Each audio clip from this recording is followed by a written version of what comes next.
Hello guys, welcome to Java tutorial series. Guys, आज इस lecture के इंसाइट हम डिस्कस करेंगे कि मल्टी थ्रेडिंग की केस में हम किसी भी थ्रेड की आईडी किस तरीके से निकाल सकते हैं। इस टॉपिक को बेटर तरीके से समझने के लिए हम एक प्रोग्राम बनाकर आपको समझाएंगे, तो प्लीज इस लेक्चर को आप लास्ट मिनट तक वॉच करें क्योंकि ये लेक्चर आपके लिए काफी यूजफुल साबित हो सकता है। तो चलिए इस लेक्चर को शुरू करते हैं। सबसे पहले इसका एग्जाम्पल बनाने के लिए आपको कोई भी एक क्लास बना लेना है और उसको इनहेरिट कर लेना है थ्रेड नेम की क्लास से, और साथ ही साथ रन नेम की मेथड को ओवरराइड कर लेना है। मैंने भी ऐसा ही किया है और साथ ही साथ मैंने मैसेज प्रिंट करवा दिया है टेस्ट थ्रेड रनिंग।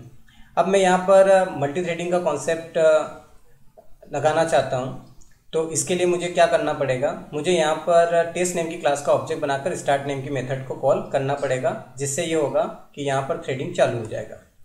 तो यहाँ पर टेस्ट नेम की क्लास का ऑब्जेक्ट बना लेते हैं और ऑब्जेक्ट बनाकर इसी क्लास के रेफरेंस में रख देते हैं, और इसके बाद यहाँ पर स्टार्ट नेम की मेथड को कॉल कर देते हैं। जैसे आप स्टार्ट नेम की मेथड को कॉल करते हैं तो Java virtual machine run name की मेथड को चलाता है, और उससे होता यह है कि जिस पर्टिकुलर ऑब्जेक्ट से आप स्टार्ट नेम की मेथड को कॉल कर रहे हैं उसके लिए थ्रेडिंग चालू हो जाता है। अब इस प्रोग्राम में थ्रेडिंग का कॉन्सेप्ट चालू हो जाएगा, और साथ ही साथ आपने ये रन नेम का जो मेथड यहाँ पर बनाया है ये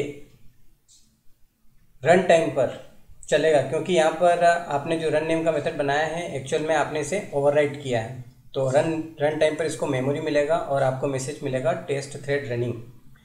रन करके चेक करते हैं कि थ्रेडिंग का कॉन्सेप्ट चालू हुआ है या नहीं। बहुत आसान है, आपने रन किया, पहले चेक कर लें, एक बार थ्रेडिंग चालू हो जाएगा तो आप इसका आईडी भी गेट कर पाएंगे।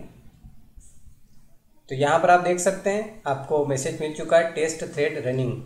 तो थ्रेडिंग यहाँ पर चालू हो चुका है। अब आपको यहाँ पर आईडी निकालना है इस थ्रेड का, तो बहुत आसान है। थ्रेड नेम की जो क्लास होती है उसके इनसाइड गेट आईडी नेम का एक मेथड होता है। तो आपको क्या करना है, यहाँ पर गेट आईडी नेम की जो मेथड है उसको इस ऑब्जेक्ट से कॉल कर देना है जिससे आपने स्टार्ट को कॉल किया है। तो जैसे आप इसको कॉल करेंगे तो इस पर्टिकुलर थ्रेड का आईडी ये आपको निकाल कर दे देगा। ध्यान दें, आईडी जो होता है वो यूनिक होता है। एक बार जिस थ्रेड को जो आईडी मिल जाता है वो कभी भी किसी दूसरे थ्रेड को नहीं मिलता, और साथ ही साथ आप यहाँ पर किसी भी थ्रेड को आईडी नहीं दे सकते, यानी कि सेट करने का कोई भी मेथड अवेलेबल नहीं होता है। ये बात आपको ध्यान रखना है। रन करके चेक करते हैं।